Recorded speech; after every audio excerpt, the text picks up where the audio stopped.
Hi മക്കളെ, എല്ലാവർക്കും നമസ്കാരം. എഡ്യൂപോർട്ടിൻ്റെ +1 യൂണിറ്റ് എക്സ്പ്ലനേഷൻ വീഡിയോയിലേക്ക് എല്ലാവർക്കും സ്വാഗതം. ഞാൻ ഡോക്ടർ ശ്രീനിവാസൻ. ഞാനിന്ന് വന്നിരിക്കുന്നത് നിങ്ങൾക്ക് ഏറ്റവും ചുരുക്കത്തിൽ ഏറ്റവും വേഗത്തിൽ നമ്മുടെ ഓരോ യൂണിറ്റിൻ്റെയും ചാപ്റ്റേഴ്സിൻ്റെ എക്സ്പ്ലനേഷൻ, വളരെ ഷോർട്ടായിട്ട് എക്സ്പ്ലനേഷൻ നിങ്ങൾക്ക് പെട്ടെന്ന് മനസ്സിലാക്കാൻ വേണ്ടിയിട്ട് അതും ആയിട്ടാണ് ഞാൻ വന്നിരിക്കുന്നത്. അപ്പം നമുക്ക് കൂടുതൽ മുഖവരികളൊന്നുമില്ലാതെ നമ്മുടെ വീഡിയോയിലേക്ക് കിടക്കാം. ആദ്യത്തെ ചാപ്റ്റർ പാഥേയമാണ്. അതിൽ ആദ്യത്തെ ശ്ലോകം ഇങ്ങനെയാണ്. സുഭാഷിതങ്ങളാണല്ലോ ആ ചാപ്റ്ററിൽ. അപ്പം അതിൽ സാഹിത്യ സംഗീതാദി വിഹീനാനാം ജനാനാം ഗതിഹിക, സാഹിത്യ സംഗീതങ്ങളൊന്നുമില്ലാത്ത ആൾക്കാരുടെ ജനങ്ങളുടെ അവസ്ഥ എങ്ങനെയാണ് എന്നാ പറയുന്നത്. സാഹിത്യ സംഗീത കലാവിഹീന സാക്ഷാത് പശുപുച്ഛ വിഷാണഹീന തൃണന്നഘാതൻ നബി ജീവമാനഹ തത് ഭാഗധേയം പരമം പശൂനാം എന്നാ പറഞ്ഞിരിക്കുന്നത്. അപ്പം എന്താണ്? സാഹിത്യം, സംഗീതം, കല ഇതൊന്നുമില്ലാത്ത ആൾക്കാരുടെ ജീവിതം എങ്ങനെയായിരിക്കും എന്നാണ് പറയുന്നത്. അതിന് അന്വയം, അതിൻ്റെ ഭാവാർത്ഥമൊക്കെ ടെക്സ്റ്റ് ബുക്കിൽ കൊടുത്തിട്ടുണ്ട്, അതുകൊണ്ട് ഞാൻ അതിലേക്ക് കടക്കുന്നില്ല. സാഹിത്യ സംഗീതാദികളിൽ താല്പര്യമില്ലാത്ത ജനങ്ങൾ കൊമ്പും വാലുമില്ലാത്ത നാൽക്കാലികളെ പോലെയാണെന്നർത്ഥം. അവർ പുല്ല് തിന്നാത്തത് മറ്റ് ജന്തുക്കളുടെ ഭാഗ്യം തന്നെ. അരസികരായ ജനങ്ങൾ മൃഗങ്ങളെ പോലെയാണ് എന്ന് ആശയം. ഇതിൽ സാക്ഷാത് പശു എന്ന് പറഞ്ഞിട്ടുണ്ട്. ഇവിടെ പശു എന്ന് പറഞ്ഞാൽ നമ്മുടെ മലയാളത്തിലെ പശു എന്നല്ല അർത്ഥം. പശു എന്ന് പറഞ്ഞാൽ സംസ്കൃതത്തിൽ മൃഗം അല്ലെങ്കിൽ മൃഗങ്ങൾ എന്നാണ് അർത്ഥം. ഓക്കെ, അപ്പോൾ അതാണ് നമ്മുടെ ആദ്യത്തെ ശ്ലോകം. രണ്ടാമത്തെ ശ്ലോകം ഖലസജ്ജനാനാം മൈത്രി കീദൃശി, ഖലന്മാരുടെയും സജ്ജനങ്ങളും തമ്മിലുള്ള, സജ്ജനങ്ങൾ എന്ന് പറഞ്ഞാൽ നല്ല ആൾക്കാർ, ഖലന്മാർ എന്ന് പറഞ്ഞാൽ മോശമായിട്ടുള്ള ആൾക്കാർ, ഇവരുടെ തമ്മിലുള്ള അല്ലെങ്കിൽ ഇവരോട് കൂടിയുള്ള സൗഹൃദം എങ്ങനെയായിരിക്കും എന്നാ പറയുന്നത്.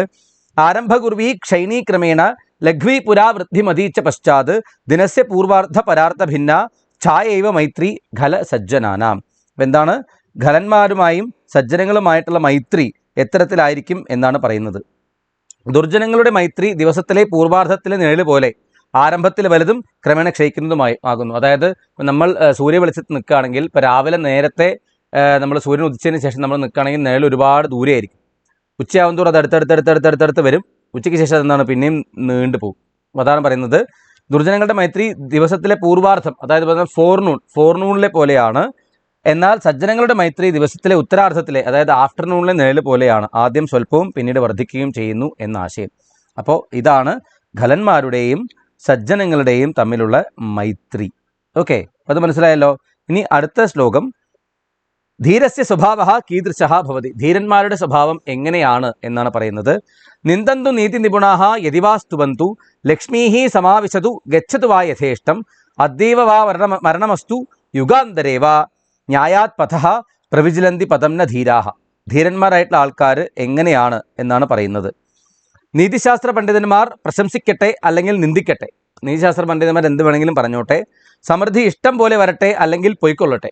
സമൃദ്ധി, ഐശ്വര്യം, ധനം, സമ്പത്ത് വരട്ടെ പോട്ടെ. മരണം ഇന്നു തന്നെയോ വേറൊരു യുഗത്തിലോ ആകട്ടെ. ഇന്ന് മരിക്കുക അല്ലെ കുറേ യുഗങ്ങൾ കഴിഞ്ഞിട്ടോ ആയിക്കട്ടെ മരണം. വിവേകികളായ പുരുഷന്മാർ ന്യായാധിഷ്ഠിതമായ മാർഗത്തിൽ നിന്നും ഒരു പദം പോലും വ്യതിചലിക്കില്ല. സുഖദുഃഖ വിഷയങ്ങളിൽ വിവേകികളായ പുരുഷന്മാർ പർവ്വതം പോലെ അചഞ്ചലരായി നിൽക്കുന്നു എന്ന് ആശയം. അപ്പം അതാണ് ആ ശ്ലോകത്തിൻ്റെ ആശയം. അടുത്ത ശ്ലോകം നോക്കാം. പരോപകാരിണാം സ്വഭാവ കീദൃശഃ ഭവന്തി ഇത് ചിന്തയാമഹ. പരോപകാരികളായിട്ടുള്ള ആൾക്കാരുടെ സ്വഭാവം എങ്ങനെയായിരിക്കും എന്ന് നോക്കാം. ഭവന്തി നമ്രാസ്തരവഃ ഫലാഗമൈർ നവാംബുഭിർ ഭൂരി വിളംബിനോ ഘനാഃ അനുദ്ധതാഃ സത്പുരുഷാഃ സമൃദ്ധിഭിഃ സ്വഭാവ ഏവൈഷ പരോപകാരിണാം. പരോപകാരികളുടെ സ്വഭാവം എങ്ങനെയായിരിക്കും എന്നാണ് ഈ ശ്ലോകത്തിൽ പറയുന്നത്. അപ്പോൾ നമുക്ക് നോക്കാം എന്താണ്. വൃക്ഷങ്ങൾ ധാരാളം പഴങ്ങൾ ഉണ്ടാക്കുമ്പോൾ കുനിഞ്ഞതായി ഭവിക്കുന്നു. അതായത് വൃക്ഷത്തിൽ പഴങ്ങൾ വരുമ്പോൾ അതിൻ്റെ വെയിറ്റ് കാരണം എന്താണ്, ഇങ്ങനെ താഴും അല്ലേ. മേഘങ്ങൾ പുതുജലത്താൽ താഴേക്ക് പതിക്കുന്നവരാകുന്നു. മേഘങ്ങൾ എന്താണ്, പുതിയ വെള്ളം വരുന്ന സമയത്ത് മേഘങ്ങൾ അവിടെ താഴേക്കാണ് വരുന്നത് അല്ലേ. അതേപോലെ കാർമേഘങ്ങൾ നമ്മുടെ മഴയില്ലാത്ത സമയത്തുള്ള വെള്ളപ്പഞ്ഞി മേഘങ്ങളെ പോലെ ഒരുപാട് ഹൈറ്റിലായിരിക്കില്ല, കാർമേഘങ്ങൾ താഴെയായിരിക്കും. ഇപ്രകാരം സജ്ജനങ്ങൾ അഭിവൃദ്ധിയിൽ അഹങ്കാരമില്ലാത്തവരാകുന്നു. ഇതാണ് പരോപകാരികളുടെ സ്വഭാവം. സജ്ജനങ്ങൾക്ക് ഒരു തരത്തിലുള്ള അഹങ്കാരവും ഒരിക്കലും ഉണ്ടാവില്ല എന്നർത്ഥം. അടുത്ത ശ്ലോകം അധമ മധ്യമ ഉത്തമാനാം സ്വഭാവ വിശേഷാഃ കെ. അധമന്മാരുടെയും മധ്യമന്മാരുടെയും ഉത്തമന്മാരുടെയും സ്വഭാവം എങ്ങനെയാണ്. പ്രാരഭ്യതേന ഖലു വിഘ്നഭയേന നീചൈഃ പ്രാരഭ്യ വിഘ്നവിഹിതാഃ വിരമന്തി മധ്യാഃ വിഘ്നൈഃ പുനഃപുനരവി പ്രതിഹന്യമാനാഃ പ്രാരബ്ധമുത്തമജനാഃ ന പരിത്യജന്തി എന്നാണ്. എങ്ങനെയാണ്? വിഘ്നമുണ്ടാകുമെന്ന് ഭയന്ന് അധമന്മാർ ഒരു കാര്യവും ആരംഭിക്കുന്നില്ല. മധ്യമന്മാരാകട്ടെ കാര്യം ആരംഭിച്ച് തടസ്സങ്ങൾ ഉണ്ടാകുമ്പോൾ പിന്മാറുന്നു. ശ്രേഷ്ഠരായ ജനങ്ങൾ വീണ്ടും വീണ്ടും തടസ്സങ്ങൾ നേരിട്ടാലും ആരംഭിച്ച കാര്യം ഉപേക്ഷിക്കുന്നില്ല. ഇപ്രകാരം ജനങ്ങളെ അധമ മധ്യമ ഉത്തമ ഭേദത്തോടു കൂടി മൂന്നായി തിരിച്ചിരിക്കുന്നു എന്ന് ആശയം. ഓക്കെ, ഇതാണ് നമ്മുടെ ആ ചാപ്റ്റർ, അതായത് നമ്മുടെ ഒന്നാമത്തെ ചാപ്റ്റർ. ഇനി രണ്ടാമത്തെ ചാപ്റ്റർ എന്താണ്? കർമ്മണൈവഹി സംസിദ്ധി എന്നാണ്. ഇത് നമ്മുടെ വാത്മീകിയുടെ പാഠമാണ്. വാത്മീകി രത്നാകരനായിരുന്ന ആൾ വാത്മീകിയായിട്ട് മാറിയത് എങ്ങനെ എന്നുള്ള കഥ പറയുന്ന പാഠമാണ്. നമുക്ക് വേഗം നോക്കാം. തിഷ്ഠത തത്രൈവ തിഷ്ഠത ഭവതീയം സർവം പ്രയച്ഛത. നിൽക്കൂ, അവിടെ നിൽക്കൂ, നിങ്ങളുടെ എല്ലാവരുടെയും എല്ലാം തരൂ. നോചേത് പ്രാണാൻ ഹരിഷ്യാമ്യഹം, ഇല്ലെങ്കിൽ ഞാൻ നിങ്ങളുടെ പ്രാണൻ എടുക്കും. കാരണമധ്യാത് കർണകഠോരം ഗർജനം ശ്രുത്വാ സപ്തർഷയഃ ചകിതാഹ അഭവൻ. കാട്ടിൻ്റെ ഇടയിൽ നിന്നും ഇത്തരത്തിലുള്ള കർണകഠോരമായിട്ടുള്ള ചെവികൾക്ക് കേൾക്കാൻ പറ്റാത്ത അത്രയും എന്താ പറയുക, ഭയങ്കര കഠോരമായിട്ടുള്ള ശബ്ദം കേട്ടിട്ട് സപ്തഋഷിമാർ ഒന്ന് പേടിച്ചു. ചടിതി തീക്ഷ്ണം രക്തപങ്കിലം ഖഡ്ഗം പ്രസാര്യ ഭയങ്കര കശ്ചന നിഷാദ തേഷാം പുരതഃ ആപതത്.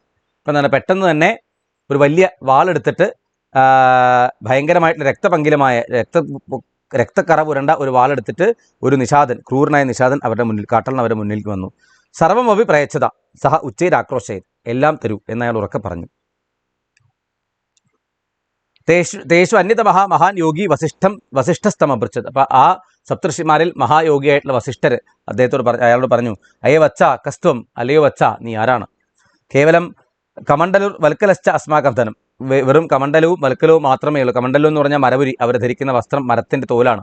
അതും കമണ്ഡലു, അവർ തീർത്ഥം കൊണ്ടുപോകുന്ന ആ പാത്രം മരത്തിൻ്റെ, അത് മാത്രമേ ഞങ്ങൾക്കുള്ളൂ. തേന തവക്കും പ്രയോജനം, അതുകൊണ്ട് നിനക്ക് എന്താണ് പ്രയോജനം? കമണ്ഡലുശ്ചേത് കമണ്ഡലഹു ദാതവ്യം തത്. കമണ്ഡലു എങ്കിൽ കമണ്ഡലു, അത് തരാൻ പറഞ്ഞു. നിഷാദ സക്രോധം അവതത്. നിഷാദൻ ക്രോധത്തോടു കൂടി തന്നെ പറഞ്ഞു. തഥാപി മുനേഹ വത്സ ഇത് സംബോധനേന തസ്യ ഹൃദയം അഭൂതപൂർവം കാമപ്യനുഭൂതിം അലഭത. പക്ഷേ മുനി വത്സ എന്ന് വിളിച്ചപ്പോൾ ഇത്രയും കാലം അത്തരത്തിലുള്ളൊരു വിളി ആൾ കേട്ടിട്ടേ ഇല്ല. അപ്പോൾ അയാളുടെ ഹൃദയം എന്തായി, എന്താ പറയുക, ഹൃദയത്തിലൊരു സോഫ്റ്റ്നെസ് വന്നു എന്നർത്ഥം. രത്നാകരോ നാമ നിഷാദോഹം, രത്നാകരൻ എന്നാണ് എൻ്റെ പേര്. പഥികാനാം ധനാനി അവശ്യഞ്ചിത് പ്രാണാൻ ചാപഹൃത്യ കുടുംബം പോഷയാമി. പഥികാനം പോകുന്ന വഴിയുള്ള യാത്രക്കാരുടെ ധനവും വേണമെങ്കിൽ പ്രാണനും അപഹരിച്ചിട്ടാണ് ഞാൻ പോവുക, അങ്ങനെയാണ് ഞാൻ ജീവിക്കുന്നത്. സഹാ പ്രത്യവത, അയാൾ തിരിച്ച് മറുപടി പറഞ്ഞു. ഏവം വാ, ഓ അങ്ങനെയാണോ? പതിധർമ്മ ഏവ കുടുംബപാലനം, കുടുംബത്തിൻ്റെ പരിപാലനമാണ് പതിയുടെ ധർമ്മം. കിന്തു പഥികാനാം ധന പ്രാണാപഹരണം കിം ന പാപായ. പക്ഷേ പോകുന്ന ആൾക്കാരുടെ ധനം പ്രാണൻ ഒക്കെ നീ എടുക്കുന്നുണ്ടല്ലോ, അത് പാപമല്ലേ എന്ന് ചോദിച്ചു. അസി പാപസ്യ തവ കളത്രപുത്രാദേഹ ഫലഭാജാഹ കിം. നീ ചെയ്തു കൂട്ടുന്ന പാപങ്ങൾക്ക് നിന്റെ ഭാര്യയും മക്കളുമൊക്കെ അതിൻ്റെ എന്താണ് ഫലഭാക്കുകളാവുമോ എന്ന് മുനി ചോദിച്ചു. തതഹംന ജാനെ, എനിക്കറിയില്ല. ഇത് നിഷാദേനെ ഉക്തെ എന്ന് നിഷാദം പറഞ്ഞപ്പോൾ ഏവം ചെയ്ത് താൻ പൃഷ്ടാവഗച്ഛതു, ഇപ്പോൾ ചോദിച്ചിട്ട് വരാൻ പറഞ്ഞു. താവത് കാലം അത്രേവ തിഷ്ഠാമഹ ഇത് മുനിരവതത്. അത്രയും കാലം ഞങ്ങൾ ഇവിടെ നിൽക്കാം എന്ന് പറഞ്ഞു. എന്താണ്, അത് വീട്ടിൽ പോയി സ്വേന കൃതസ്യ കർമ്മണ ഫലം സ്വേനൈവ ഭോക്തവ്യം നേതരേഹി. അവരവർ ചെയ്യുന്ന കർമ്മത്തിൻ്റെ ഫലം, താൻ നിരന്തരം ചെയ്യുന്ന കർമ്മത്തിൻ്റെ ഫലം താൻ അനുഭവിച്ചിടുകയേ വരൂ എന്ന് ഭാര്യ പറഞ്ഞു. ഇതി ഭാര്യാദീനാം പ്രതിവചനം നിശമ്യ നിഷാദ നിതരാം ഖിന്നോ അഭവത് എന്ന് ഭാര്യ മക്കളൊക്കെ പറഞ്ഞപ്പോൾ ആ പ്രതിവചനം കേട്ടിട്ട് എന്താണ്, അയാൾ ആകെ സങ്കടപ്പെട്ടു നിഷാദൻ. പശ്ചാത്താപ വിവശഃ സഹ പ്രത്യാഗത്യ മുനേഹേ പാദയോഹോ നിപത്യ ക്ഷമാമയാചത. അപ്പം എന്താണ്, പശ്ചാത്താപ മനസ്സോടുകൂടി തിരിച്ചു വന്നിട്ട് അയാൾ മുനിയുടെ കാൽക്കൽ വീണ് ക്ഷമയാചിച്ചു. തം രാമനാമ മന്ത്രോച്ചാരണായ സംപ്രേര്യ തേ മുനിയഹ അഗച്ഛൻ.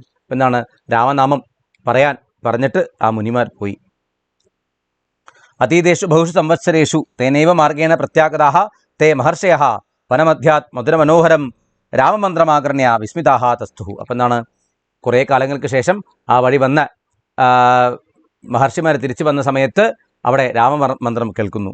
മന്ത്രധ്വനേഹേ പ്രഭാവസ്ഥാനം ഏകം വൽമീകമിതി ജ്ഞാത്വ. മന്ത്രധ്വനിയുടെ പ്രഭാവസ്ഥാനം ഒരു വൽമീകമാണ്, ഒരു ചിതൽപുറ്റാണ് എന്ന് മനസ്സിലായിട്ട് ഋഷയസ്തമഭഞ്ജയൻ, അതിനെ പൊട്ടിച്ചു കളഞ്ഞു. തഥാ അതിതേജസ്വിനം കഞ്ചന മുനിശ്രേഷ്ഠം അപശ്യത്. അപ്പോൾ അതിതേജസ്വിയായിട്ട് ഒരു മുനിശ്രേഷ്ഠനെയാണ് അവർ അവിടെ കണ്ടത്. തഥാ തേ വൽമീകെ ഉത്തിഷ്ഠ സിദ്ധോസി ഇത്യവദൻ. വൽമീകെ എഴുന്നേൽക്കൂ, നീ സിദ്ധനായി എന്നവർ പറഞ്ഞു. നിഷാദത്വാത് ഋഷിത്വം പ്രാപ്തസ്യ തസ്യ പുരതഃ ഋഷയഃ സാഷ്ടാംഗം പ്രണമൻ. നിഷാദത്വത്തിൽ നിന്നും ഋഷിത്വത്തിലേക്ക് വന്ന ആ മഹാമുനിയുടെ മുന്നിൽ മറ്റ് ഋഷിമാരെല്ലാവരും നമസ്കരിച്ചു. അഥ സ വാത്മീകി തമസാ നദ്യാഹ തീരെ ആശ്രമേ വാസം ആരഭത. അങ്ങനെ വാത്മീകി മഹർഷി തമസാ നദിയുടെ തീരത്ത് ആശ്രമത്തിൽ വസിക്കുകയായിരുന്നു. തത്രേകദാ ക്രൗഞ്ചമിഥുനസ്യ പുംസഃ ഹന്താരം നിഷാദം ത്വം ശാശ്വതീ പ്രതിഷ്ഠാം മാഗമഹ ഇതി ശശാപ. അവിടെ എന്താണ്, ക്രൗഞ്ചമിഥുനങ്ങളിൽ ഒന്നിനെ കൊന്ന നിഷാദിൻ്റെ അടുത്ത് നിനക്ക് ശാശ്വതമായ പ്രതിഷ്ഠയില്ലാതായി പോട്ടെ, നിന്റെ കുടുംബം നശിച്ചു പോട്ടെ എന്ന് അദ്ദേഹം ശപിച്ചു. തതഃ ബ്രഹ്മദേവസ്യ നിർദ്ദേശാനുസാരം രാമായണം രചയാമാസ. അതിനുശേഷം ബ്രഹ്മദേവന്റെ നിർദ്ദേശത്തിനനുസരിച്ചിട്ട് അദ്ദേഹം എന്ത് ചെയ്തു? വാൽമീകി മഹർഷി രാമായണം എഴുതി അർത്ഥം. അങ്ങനെയാണ് കൂജന്തം രാമരാമേതി മധുരം മധുരാക്ഷരം ആരൂഹ്യ കവിതാശാഖാം വന്ദേ വാൽമീകി കോകിലം. രാമ രാമ എന്ന് മനോഹരമായിട്ട് കൂവുന്ന കുയിലാണ്. കവിതയാകുന്ന കൊമ്പിലിരുന്ന് രാമരാമ എന്ന മധുരസ്വരത്താൽ ആലപിക്കുന്ന വാൽമീകിയാകുന്ന കവി കോകിലത്തെ ഞാൻ വന്ദിക്കുന്നു, മധുരാക്ഷരത്തിൽ കാവ്യരചന നടത്തുന്നു എന്നർത്ഥം. ഈ ശ്ലോകം വളരെ പ്രസിദ്ധമാണ്. അപ്പോൾ ഇതാണ് നമ്മുടെ രണ്ടാമത്തെ പാഠം. മൂന്നാമത്തെ പാഠം ആണ് എന്ത്? പുരതോ ഭ്രമ ലോകചക്ര. നമ്മുടെ സീതാദേവിയുടെ ചിന്താവിഷ്ടിയായ സീത എന്ന ആ പാഠത്തെ ആസ്പദമാക്കിയിട്ടുള്ളതാണ് ഈ ചാപ്റ്റർ. കുമാരനാശാൻ്റെ അതിൻ്റെ മലയാള പരിഭാഷയാണ്. നമുക്ക് നോക്കാം. ചിന്താവിഷ്ടിയായ സീതയുടെ സീതയാ അനുഭൂതപൂർവാണി നിരന്തര ദുഃഖാനി ഉദ്ദിശ്യ ഏവസാ വദതി. സീത മുന്നേ അനുഭവിച്ച ഒരുപാട് ദുഃഖങ്ങൾ, ആ ദുഃഖത്തെ ഉദ്ദേശിച്ച് അവിടെ പറയാണ്. വിശാഖ നിശിതാ വിരമ്യതാം ക്ഷതമേയാത് സ്ഥിമിതം മേ മനഃ പുരത്തോ ഭ്രമ ലോകചക്ര പുരത്തോ ഭ്രമ ലോകചക്ര മാം ത്യജ സീതാമിഹ താം ഹതാമഹോ എന്നാണ് പറഞ്ഞത് സീത. അപ്പം എന്താണ് അതിൻ്റെ അർത്ഥം വരുന്നത് എന്ന് നോക്കാം. മതി തീക്ഷ്ണശരങ്ങളെ ശ്രമം ക്ഷതമേല മരിച്ചാരഞ്ജന്മം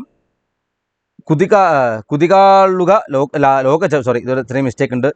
കുതികൊള്ളുക ലോകചക്രമേ ഹതായാം സീതയിങ്ങു തള്ളുക. അതായത് അതിൻ്റെ മലയാള അർത്ഥം കാണിച്ചു തരാം കേട്ടോ. സീത അനുഭവിച്ചു തീർത്ത നിരന്തര ദുഃഖങ്ങളെ ഉദ്ദേശിച്ചുകൊണ്ട് ഇപ്രകാരം പറയുന്നു. അല്ലയോ തീക്ഷ്ണങ്ങളായ ശരങ്ങളെ, നിങ്ങൾ തിരിച്ചു പോയാലും ജഡത്തിന് തുല്യമായ എൻ്റെ മനസ്സിനെ മുറിവേൽപ്പിക്കുവാൻ നിങ്ങൾക്കിനിയും സാധിക്കുകയില്ല. അല്ലയോ ലോകചക്രമേ, ഇവിടെ നിന്നും മുന്നിലേക്ക് തിരിഞ്ഞാലും. മരണതുല്യായ സീത എന്നു പേരുള്ള എന്നെ അല്ലയോ ഉപേക്ഷിച്ചാൽ നടത്തും. അതായത് സീത എന്താ പറയുക, അവസാന സമയത്തിൽ ഇരിക്കുകയാണ്. അപ്പോൾ ആ അവസ്ഥയെ കാണിക്കാനാണ് കവി ഇങ്ങനെ പറഞ്ഞത്. കർമ്മഫലാനി സർവാണി അനുഭൂയ പുനഃ ജീവനേന കിമപി പ്രയോജനം നാസ്തി ഇതി വദതി സീത. തൻ്റെ കർമ്മത്തിൻ്റെ ഫലങ്ങൾ മുഴുവൻ സീത അനുഭവിച്ചു കഴിഞ്ഞു. ആ കർമ്മഫലത്തിൻ്റെ എല്ലാം അനുഭവിച്ചു കഴിഞ്ഞു. ഇനി എന്താണ്? ഒന്നും തന്നെ ഇല്ല അനുഭവിക്കാൻ എന്ന് പറയാണ്. നഹി ദേഹിനി ശോഭനം ഭവേ ചരിതാർത്ഥേ സതി ജീവിതം പുനഃ സുതരാം നടനെ സമാപിതേ സച്ച രംഗാത് വിരമേത് കുശീലവ. രംഗാത് വിരമേതാണ്, ഫിലിം മിസ്റ്റേക്കാണ്. രംഗാത് വിരമേത് കുശീലവ. എങ്ങനെയാണ്, എപ്രകാരമാണോ ഒരു നടൻ തൻ്റെ അഭിനയം കഴിഞ്ഞാൽ രംഗത്തിൽ നിന്നും പോകുന്നത്, അത്തരത്തിലാണെന്നാണ് പറയുന്നത്. ശരീരിണിയായ ഈ സീത കർമ്മഫലങ്ങൾ എല്ലാം അനുഭവിച്ച് ചരിതാർത്ഥിയായിട്ട് വീണ്ടും ജീവിക്കുക എന്നത് ഉചിതമല്ല. അതായത് താൻ ഈ എടുത്ത ജന്മത്തിൻ്റെ ഉദ്ദേശം ഇവിടെ പൂർണ്ണമായി കഴിഞ്ഞു. ഇനി ഈ ജന്മത്തിൽ നേടേണ്ടതായിട്ടൊന്നുമില്ല എന്നർത്ഥം. തൻ്റെ അഭിനയം നന്നായി പൂർത്തീകരിച്ചതിന് ശേഷം സമർത്ഥനായ ഒരു നടൻ വേദിയിൽ നിന്നും പിന്തിരിയണം, അല്ലെങ്കിൽ വേദിയിൽ നിന്നും പിരിഞ്ഞു പോവുക തന്നെ വേണം എന്നാണ് പറയുന്നത്. സ്വയം പ്രാണാൻ ത്യക്തും ഉദ്യത സീത പ്രഥമം താവത് സ്വപതിഹി കുലദേവതാം സൂര്യം ഉദ്ദിശ്യ പ്രണവതി. കുലദേവതയായ സൂര്യനെ, അതിലൂടെ ദശരഥനെയും ആണ് ഇവിടെ ഈ ശ്ലോകത്തിൽ നമസ്കരിക്കുന്നത്. ഇയമസ്തു നതിർ മമാന്തിമ ദിനസാമ്രാജ്യപദേ ദിവസ്പതേ കനകാംശു ശരൗഘധാരിണേ ഭവത്തെ ദുഷ്പ്രസഹ പ്രദീപ്തയെ ദുഷ്പ്രസഹ പ്രദീപ്തയെ എന്നാണ്. എനിക്ക് ലൈറ്റ് അടിക്കുന്നതുകൊണ്ട് ചില അക്ഷരങ്ങൾ ചിലപ്പോൾ ശരിയായിട്ട് കാണുന്നില്ല, അതുകൊണ്ടാണ്. ഇപ്പം എന്താ അവിടെ പറയുന്നത് നോക്കൂ. അല്ലയോ വിപുലവും പ്രകാശമാനവുമായ സാമ്രാജ്യത്തിൻ്റെ അധിപനെ, സ്വർഗതുല്യമായ രാജ്യത്തിൻ്റെ അധിപനെ, അത്യധികമായ തേജസ്സോടു കൂടിയവനെ, സൂര്യരശ്മികളെ പോലെ വേഗതയാർന്ന ശരക്കൂട്ടങ്ങളോട് കൂടിയവനെ, അങ്ങേക്കയക്കൊണ്ട് എൻ്റെ അന്ത്യപ്രണാമം എന്ന് ഇവിടെ ദശരഥനെ പറ്റി പറയുന്നു. ഇനി സൂര്യനോടാവുമ്പോൾ എങ്ങനെയാണ്? അല്ലയോ സാമ്രാജ്യപദേ, സൂര്യ ആകാശപദേ, അതിശക്തമായ പ്രഭാവത്താൽ ശോഭിക്കുന്നവനെ, സ്വർണമയമായ രശ്മികളുടെ സമൂഹത്തെ ധരിക്കുന്നവനെ, അങ്ങേക്കയക്കൊണ്ട് എൻ്റെ അന്തിമ പ്രണാമം എന്നാണ് സീതാദേവി പറയുന്നത്. അടുത്തത് സീതാ ചന്ദ്രൻ പ്രണവതി. ചന്ദ്രനെ പ്രണമിക്കുന്നു. ചന്ദ്രനിലൂടെ തൻ്റെ സ്വന്തം അച്ഛനായ വളർത്തച്ഛനായ ജനകനെ പ്രണമിക്കുന്നു. സുസിതാംബര വന്ധ്യ വൃദ്ധഭോ വിസ്നേതന്തു മരീചി കൈശിക ലസിതസ്മിത ചാരുചന്ദ്രിക ഭസിതസ്നാഥ മൃഗാംഗ തേ നമ. ഇങ്ങനെയാണ് ചന്ദ്രൻ്റെ കുറേ അഭിസംബോധനാ പദങ്ങളാണ് ഇതിൽ വരുന്നത്. ഹേ ശുഭ്രമായ തെളിഞ്ഞ ആകാശത്തിൽ സ്ഥിതി ചെയ്യുന്നവനെ, വന്ദിക്കപ്പെട്ട യോഗ്യനായിട്ടുള്ള താമരത്തണ്ട് പോലെ മൃദുലമായ കിരണങ്ങളോട് കൂടിയവനെ, വിലാസമായ പുഞ്ചിരിയോട് കൂടിയവനെ, മനോഹരമായ നിലാവിൽ കുളിച്ചവനെ, മൃഗചിഹ്നത്തോടു കൂടിയവനെ അങ്ങേക്ക് നമസ്കാരം എന്നാണ് ഇവിടെ സീതാദേവി പറയുന്നത്. ഇനി ജനകനെ പറ്റി പറയുമ്പോൾ ശുഭ്രവസ്ത്രം ധരിച്ചവനെ, മൃണാളസൂത്രം പോലെ മൃദുലമായ കേശത്തോടു കൂടിയവനെ, വിലാസമായ മന്ദഹാസം പൊഴിക്കുന്നവനെ, നിലാവ് പോലെയുള്ള വെളുത്ത ഭസ്മം ധരിച്ചവനെ, മാൻ കൊടി അടയാളമായിട്ടുള്ളവനെ അങ്ങേക്ക് എൻ്റെ നമസ്കാരം എന്നാണ് ഇവിടെ സീതാദേവി ജനകപക്ഷത്തിൽ നിന്നുകൊണ്ട് പറയുന്നത്. അടുത്തത് അത്ര സീത നക്ഷത്രാണാം പ്രണമതി. സീത നക്ഷത്രങ്ങളെ നമിക്കുകയാണ്. നിജഗാഹ പ്രവിചാര്യ ദൂരത്തോ ഗഹനം സന്തസമം വിദാര്യയാഹ സ്വസഹാംസ്യുപദർശയന്തിനഃ ശുഭതാരാഹ ഭവതീർ നമാമി താഹ. ഇവിടെ ശുഭതാരകളെ നമിക്കുന്നതിലൂടെ ഇപ്പോൾ എവിടെയാണുള്ളത്? വാത്മീകി മഹർഷിയുടെ ആശ്രമത്തിലാണുള്ളത്. ആ ആശ്രമത്തിലെ എന്താ പറയുക, ആശ്രമവാസികളെയും കൂടി നമിക്കുകയാണ്. യാതൊരു ആശ്രമതാരകങ്ങളായ തപസ്വിനികളാണോ സ്വന്തം വാക്കുകളെ ബഹുദൂരം പ്രസരിപ്പിച്ചുകൊണ്ട് അജ്ഞാനമാകുന്ന അന്ധകാരത്തെ നശിപ്പിച്ച് സ്വന്തം മഹിമയെ പ്രകാശിപ്പിക്കുന്നത് അവരെ ഞാനിതാ നമസ്കരിക്കുന്നു, അവരെ ഈ സീതയായ ഞാനിതാ നമസ്കരിക്കുന്നു എന്ന് എന്താണ് ഇത് അവിടുത്തെ ആശ്രമവാസികളെ പറ്റി പറയുമ്പോൾ. ഇനി നക്ഷത്രങ്ങളെ പറ്റി പറയുമ്പോൾ യാതൊരു ശോഭനങ്ങളായ നക്ഷത്രങ്ങളാണോ സ്വന്തം രശ്മികളെ വളരെ ദൂരം പ്രസരിപ്പിച്ച് കൂരിരുട്ടിനെ നശിപ്പിച്ച് സ്വന്തം പ്രഭയെ പ്രദർശിപ്പിക്കുന്നത്, അങ്ങനെയുള്ള നക്ഷത്രങ്ങളെ ഞാൻ പ്രണമിക്കുന്നു എന്ന് നക്ഷത്രങ്ങളുടെ രീതിയിൽ വ്യാഖ്യാനിക്കുന്ന സമയത്ത് ഇങ്ങനെയാണ് വരിക. സന്ധ്യാം പ്രണമതി. സന്ധ്യയെ പ്രണമിക്കുകയാണ്. ഇഹ സായമുഷസ്സു ചാദ്വഹം വയമാന ശബലാംശുകാനീയ ഛതതേംബര വേശ്മതോരണം പ്രിയസന്ധ്യയെ ഭവതീം നമാമിതാം. പ്രിയ സന്ധ്യയെ ഞാൻ എന്താ നമസ്കരിക്കുന്നു എന്നാ പറയുന്നത്. എങ്ങനെയുള്ള സന്ധ്യയാണ് നോക്കൂ. യാതൊരു സന്ധ്യയാണോ എല്ലാ ദിവസവും സായാഹ്നത്തിലും പ്രഭാതത്തിലും പല നിറത്തിലുള്ള രശ്മികളെ രചിച്ചിട്ട് ആകാശഗൃഹത്തെ തോരണങ്ങളെ കൊണ്ട് അലങ്കരിക്കുന്നത്, അത്തരത്തിലുള്ള സന്ധ്യയെ പ്രണമിക്കുന്നു. ഇവിടെ സന്ധ്യാദേവിയെ പ്രണമിക്കുന്നതിലൂടെ ആശ്രമാന്തരീക്ഷത്തിൻ്റെ സാമ്യം ദ്യോതിപ്പിക്കുന്നു. മുനിമാരുടെ കാഷായ വസ്ത്രങ്ങൾ ദിവസവും സന്ധ്യാസമയത്തും പ്രഭാതത്തിലും ആശ്രമ പരിസരത്ത് തോരണം എന്നതുപോലെ ആചരിക്കുന്നു എന്നർത്ഥം. നമുക്ക് എത്ര മനോഹരമായിട്ടാണ് നമ്മുടെ കവി വർണ്ണിച്ചിട്ടുള്ളത് അല്ലേ. മരണാനന്തരം അഭി അസ്മാത് ലോകാത് പൂർണ്ണവിയോഗ ന സംഭവതി ഇത് ചിന്തയതി സീത. മരണത്തിന് ശേഷവും ഈ ലോകത്തു നിന്നും പരിപൂർണമായ ഒരു വിയോഗം സംഭവിക്കുകയില്ല എന്ന് സീത പറയാണ്. അഥവാതി മനോഹരാത് ബഹിർജഗതോ മേ വിരഹോ ന സംഭവേത് അവനൗച്ച തനുർ മനോരഥോ മമ ചൈഷാം സുഷമാസു ലേഷ്യത്തെ. ഇവിടെ എന്താ പറയുന്നത്? സീതാദേവി നോക്കാം, മരണത്തിന് ശേഷം എന്ത് സംഭവിക്കുന്നു എന്നാ പറയുന്നത്. അല്ലെങ്കിൽ അതിമനോഹരമായ ഈ ലോകത്ത് നിന്ന് എനിക്ക് വിയോഗം സംഭവിക്കുകയില്ല. എൻ്റെ ശരീരവും ആഗ്രഹങ്ങളുമെല്ലാം ഈ ഭൂമിയിലുള്ള സൗന്ദര്യങ്ങളിൽ വിലയം പ്രാപിച്ചിരിക്കുന്നു. മരണത്തിന് ശേഷം ജീവികളുടെ ശരീരം പഞ്ചഭൂതങ്ങളിൽ വിലയം പ്രാപിക്കുന്നു. അതുകൊണ്ട് മരണത്തിന് ശേഷവും ഈ ലോകത്തു നിന്നും പൂർണ്ണവിയോഗം സംഭവിക്കുകയില്ല എന്ന് ആശയം. ഇനി അവസാനത്തെ ശ്ലോകം, സീതാദേവി എന്താണ് തൻ്റെ അമ്മയായ ഭൂമിദേവിയെ പ്രാർത്ഥിക്കുകയാണ്. അവസാനത്തെ ശ്ലോകത്തിൽ പഞ്ചഭൂതാംശഃ തത്തത് ഭൂതേഷു ലീയന്തേ. പഞ്ചഭൂതങ്ങൾ അതത് ഭൂതങ്ങളിൽ ലയിക്കുന്നു എന്നാണ്. നമ്മുടെ ശരീരം നിർമ്മിച്ചിരിക്കുന്നത് പഞ്ചഭൂതങ്ങളിൽ നിന്നുമാണ്. ആ പഞ്ചഭൂതങ്ങൾ അതത് ശരീരത്തിലേക്ക് ലയിക്കുന്നു എന്നാണ് പറയുന്നത്. ജനയിത്രി വിലോകയാമ്യഹം ഭവതീം മാം ദദധീം സുവത്സലാം നിജമഞ്ജഭുവം സമുജ്വലാം ഉപായാന്തി മനഘേ വസുന്ധരേ എന്ന് പറയാണ്. എന്താ പറയുന്നത് നോക്കൂ.